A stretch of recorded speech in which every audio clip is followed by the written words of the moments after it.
Ladies and gentlemen, Britain woke up to a scenario that only few over there had imagined was possible. We're learning of Andrew Mountbatten-Windsor in handcuffs, in custody. The murky past and his Jeffrey Epstein links have certainly caught up. Take a look at this. Andrew Mountbatten-Windsor, formerly known to the world as Prince Andrew, has been arrested on suspicion of misconduct in public office. Photographs of unmarked police cars right outside Wood Farm on the Sandringham estate surfaced just after 8 a.m. today, and the images were stark, the symbolism even starker. For the first time in modern British history, a senior royal has been arrested. Now, the investigation follows renewed scrutiny linked to documents released by the United States and the Department of Justice over there concerning Jeffrey Epstein, the convicted sex offender whose global network of influence continues to cast a long shadow when, well, another victim, Andrew Mountbatten-Windsor. Among the allegations being assessed, whether sensitive diplomatic information was shared during Andrew's time as UK trade envoy, special trade envoy rather, and whether past trafficking claims warranted a fresh criminal investigation.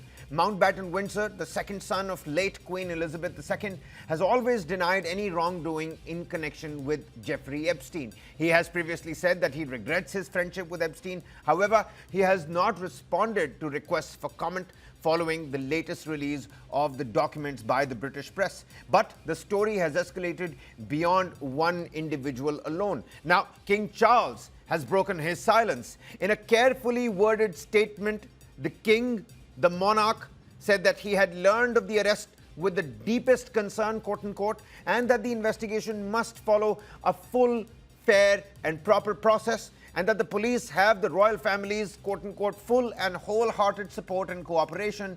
Most strikingly, he's declared that the law must take its course. This is not just a family response, it's a constitutional signal, it's a monarch signal. And this is a test of institutions, of whether status shields accountability, of whether power bends the rule of law, and whether the British monarchy can insulate itself from the enduring fallout of the Epstein scandal. To decode this intersection of the crown and the law and what all we're picking up from the Wood Farm at the Sandringham estate, with me on the broadcast is Ambassador Prabhu Dayal, former Indian diplomat, and Professor David H. Dunn, Professor of International Politics, University of Birmingham in the United Kingdom, also with us, joining us live from Birmingham. Many thanks for taking out the time, Professor. And Adit Kothari, I can see you, foreign affairs and geopolitical expert, with us on the broadcast, joining us live from London. Ambassador, Andrew Mountbatten-Windsor, he's been arrested, and if confidential diplomatic communications were shared with a disgraced sexual convict like Jeffrey Epstein, doesn't this amount to a breach of state protocol? How damaging is this, not just to the credibility of the diplomatic institutions in Britain, but to the royalty in Britain as well? How did you look at these developments, the first few visuals that came from the Wood Farm? Well, first of all, thanks for having me on your show. As I look at it, there are some things which stand out. Firstly, the nature of the allegations.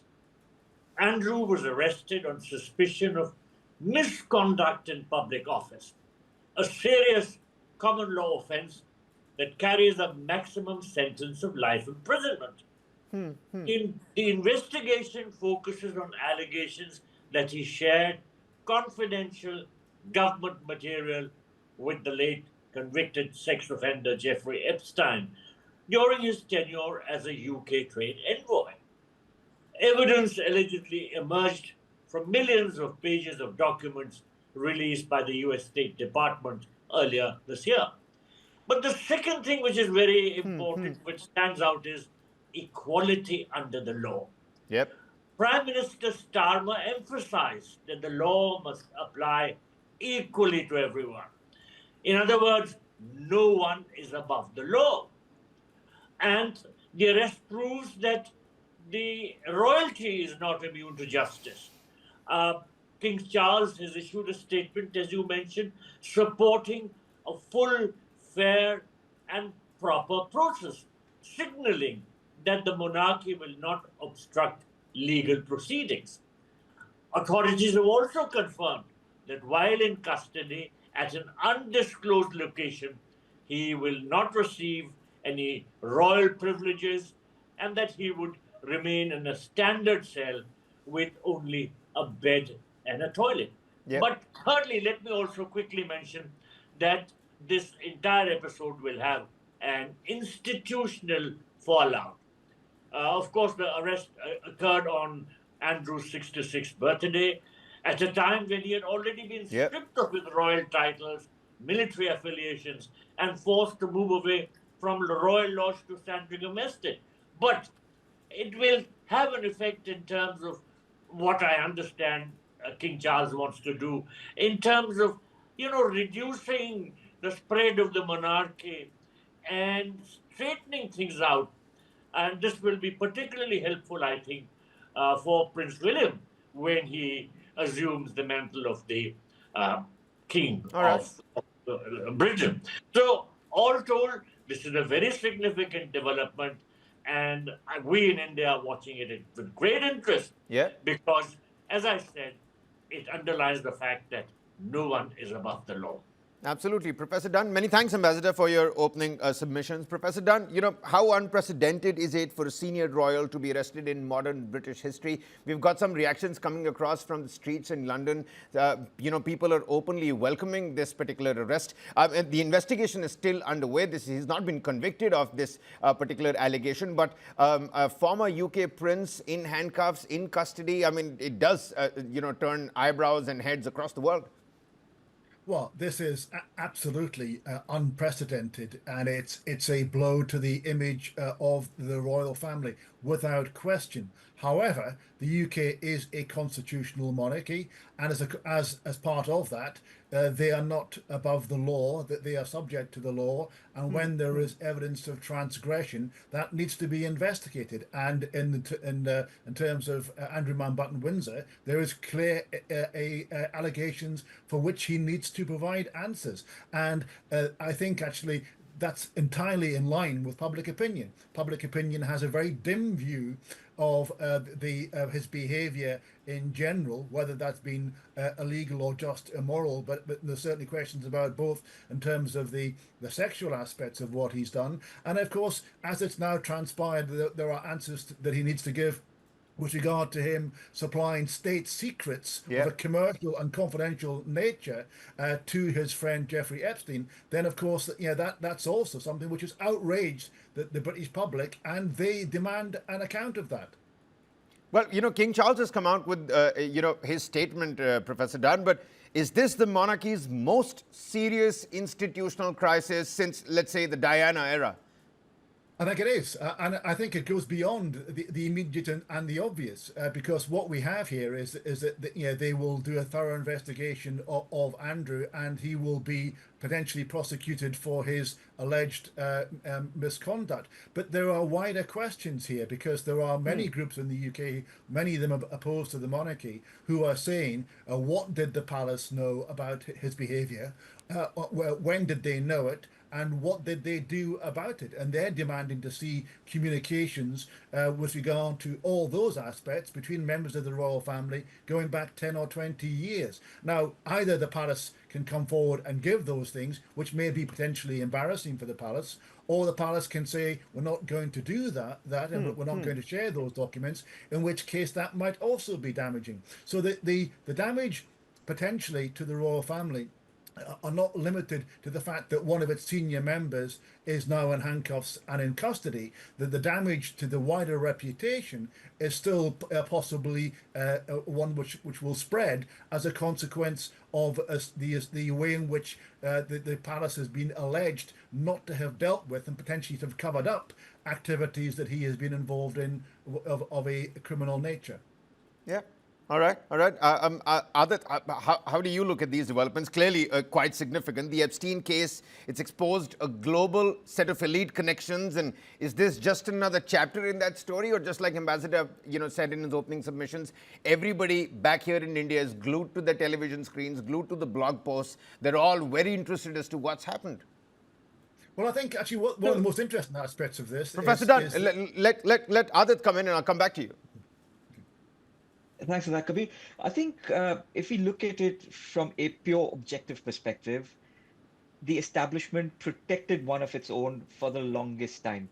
The only reason why I think the royal family, the Thames Valley Police are finally acting on information which they had, access to long before is only because I guess there probably are far more damaging and volatile information from where this particular information came out from. I mean, look at the charges. The formal charges, if there were to be any, are primarily focused on the misuse of his public role, which wasn't even a public role. This was a role which he basically instituted for himself and put himself out there as a Yep. representative of the international trade and investment, a sort of seat that he held himself from 2001 to 2011.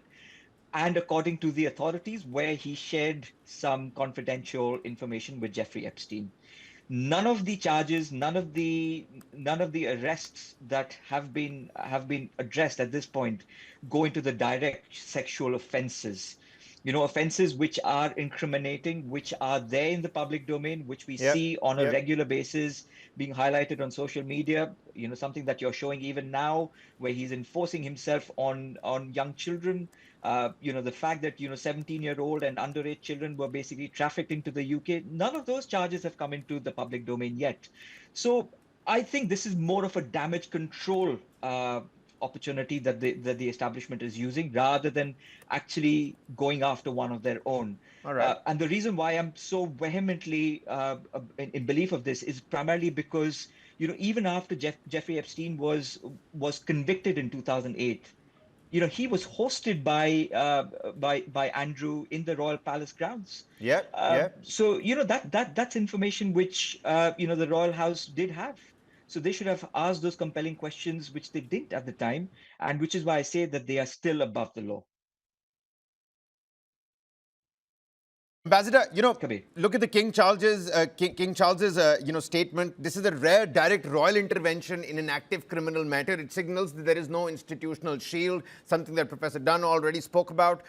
Protects the monarchy's constitutional neutrality in this matter. Only time will tell what it really sets out to do. Reinforces the rule of law messaging, but how do you think this affects the UK's global image of this rule of law democracy? And I'm going out on a limb here, understanding if this incident has any impact on how the Commonwealth nations are now going to perceive the British monarchy. How much of this is actual damage control, like Adit was talking about? Well, what stands out is that King Charles has issued a statement supporting a full, fair, and proper process. Now, by signaling that the monarchy will not obstruct legal proceedings, he has in fact made sure that the image of the Commonwealth, and particularly Britain's role and position in the Commonwealth, doesn't get tarnished.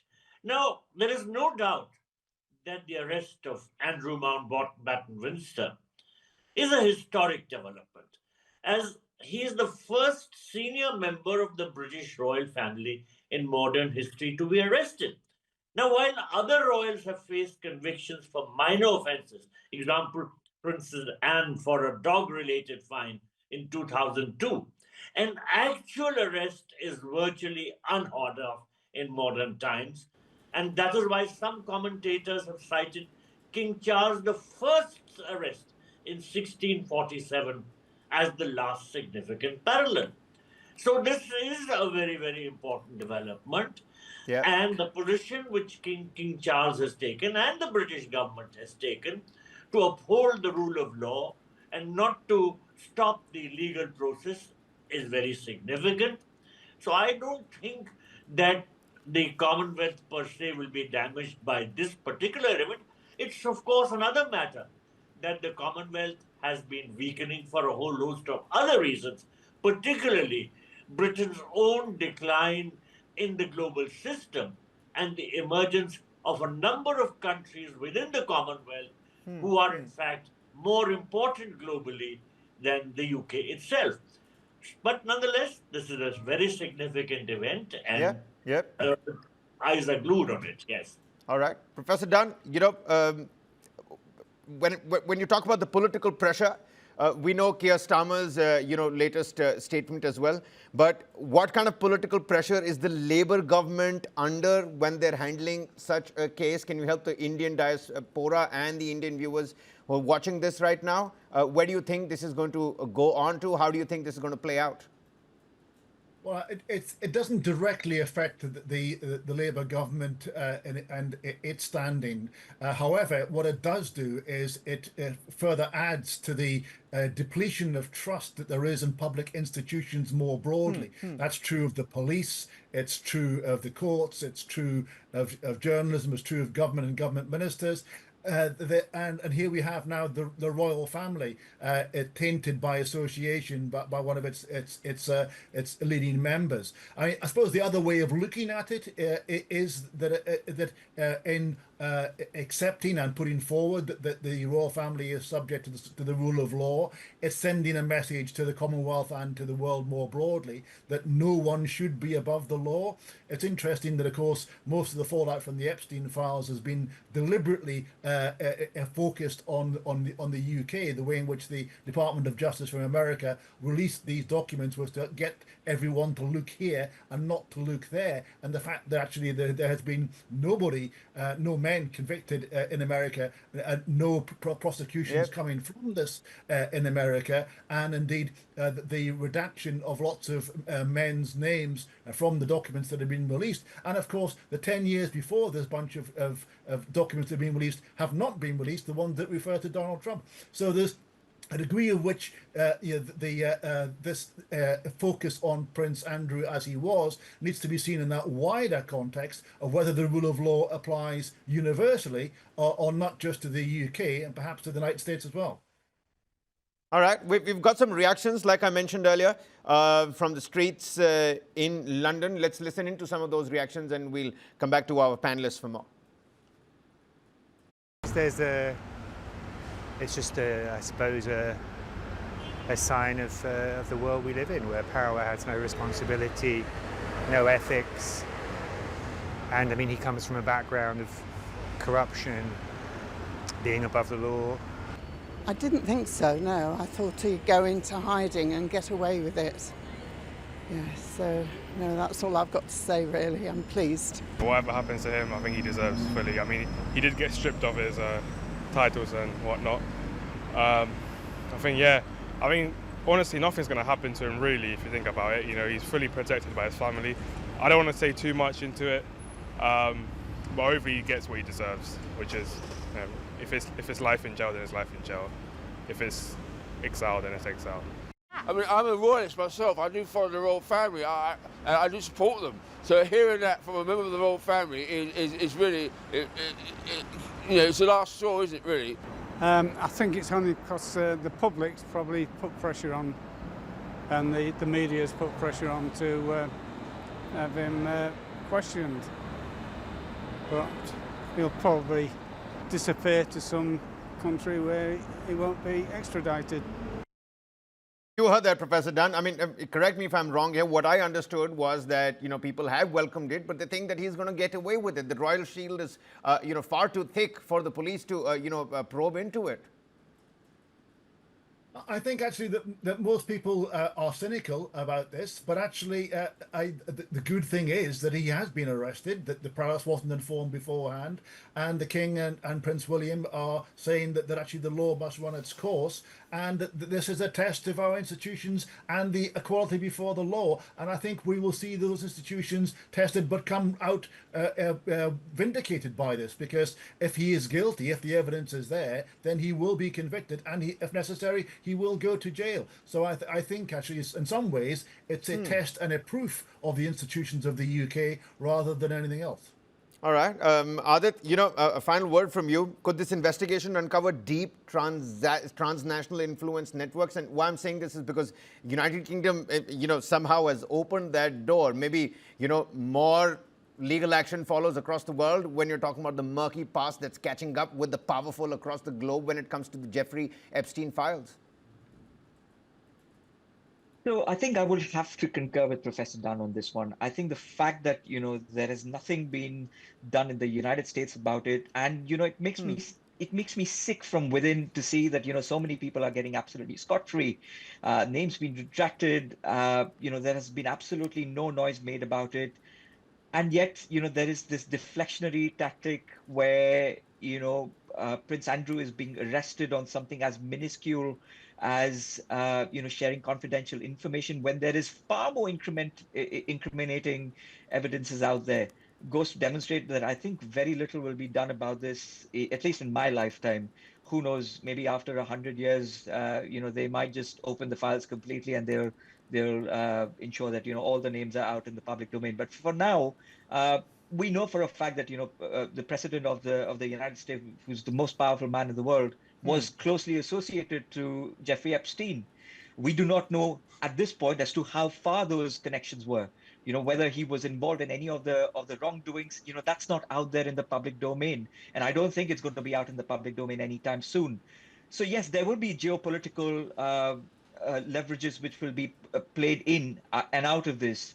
And but to the wider point, I think those within the elite circles will continue to get away. They will continue to be insulated from wider ramifications as a consequence. I mean, what we're saying right now, the gentleman, who pointed out, there were financial monies which were paid to many of the girls to the tune of tens of millions of dollars, paid by the royal family themselves. So they knew about all of this, and yet they're coming out now far later than 2008 when all of this actually came into the public One can domain. only hope that good sense prevails, and like I mentioned, maybe UK has opened the door.